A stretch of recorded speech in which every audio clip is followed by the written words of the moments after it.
कुछ समय पहले शीश के एक छोटे से गांव में एक गरीब किसान वेदांत अपनी पत्नी आशी और बूढ़ी माँ अरुणा के साथ रहता था।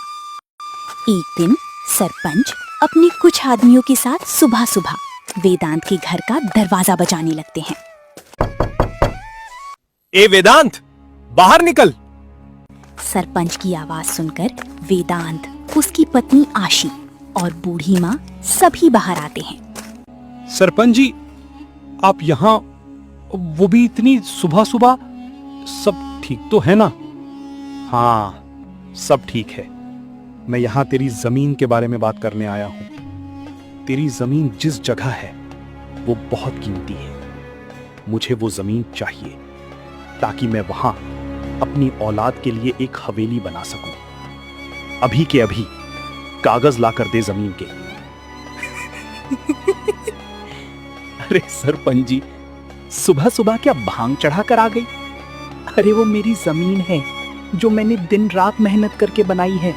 अरे सोने जैसी रसीली फसल उगती है वहां। भला मैं क्यों दूंगा आपको मुफ्त में? और रही बात दान दक्षिणा करने की, तो एक समय का खाना खिला सकता हूँ। ये जवाब सुनकर सरपंच विदुर के तन मन में आग लग जाती है। तेरी इतनी हिम्मत? 2 कौड़ी के किसान, तू मुझे दान दक्षिणा देने की बात करता है? अब तू देख, तेरे ऐसे दिन लाऊंगा कि कोई तुझे दान भी नहीं देगा। फिर सरपंच अपने वफादार नौकर कुलदीप से कहते हैं, कुलदीप, अभी के अभी इस वेदांत का घर उजाड़ दो ताकि ये इस घर में ना रह सके। नहीं, दया कीजिए, मत कीजिए ऐसा। हम कहाँ जाएंगे? हम जमीन दे देंगे आपको। रहम खाइए सरपंच, इस उम्र में कहाँ जाएंगे? ईश्वर के लिए ऐसा मत करिए। लेकिन सरपंच को दया नहीं आती। सरपंच की आदमी वेदांत के घर को खाक में मिला देते हैं और घर का नामो निशान मिट जाता है और पूरा परिवार एक पल में बेघर हो जाता है। ये आपने क्या कर दिया? मेरा घर उजाड़ दिया। मैं कहाँ जाऊं? अपनी बूढ़ी माँ और अपनी पत्नी को लेकर कहाँ जाऊं? गांव वालों, कान खोल कर सुन लो। ना कोई इसको रहने की जगह देगा और ना ही कोई इसकी मदद करेगा। किसी ने भी ऐसा किया तो उसके घर का यही हाल होगा जो वेदांत के घर का हुआ है। आज से इसकी जमीन मेरी हुई। चलो, अब दफा हो जाओ यहां से। उस जमीन पर अब कदम मत रखना।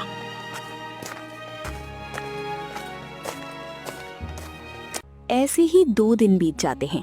वेदांत गांव के बहुत से लोगों से मदद मांगता है, लेकिन कोई भी उसकी मदद नहीं करता। कड़कड़ाती गर्मी, भूखे पेट और सर पर छत न होने से वेदांत की माँ बीमार पड़ जाती है। माँ जी की तबीयत बहुत खराब है। अगर घर का इंतजाम नहीं हुआ तो माँ जी बच नहीं पाएंगी। क्या करूं? कुछ समझ नहीं आ रहा। सारे गांव वालों के सामने नाक रगड़ ली, कोई भी सरपंच के खिलाफ जाने को तैयार नहीं है।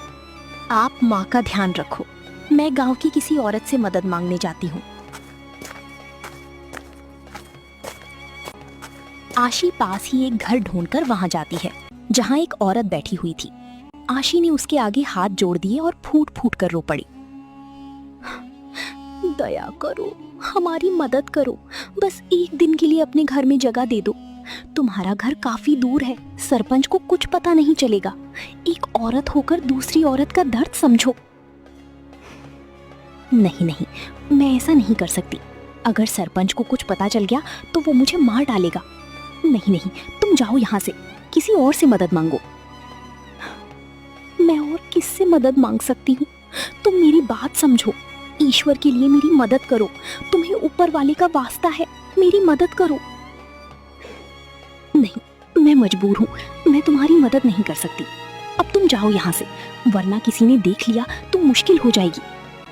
आशी और भी लोगों से मदद मांगती है, लेकिन कोई उसकी मदद नहीं करता और वो निराश होकर अपने पति वेदांत के पास जाती है।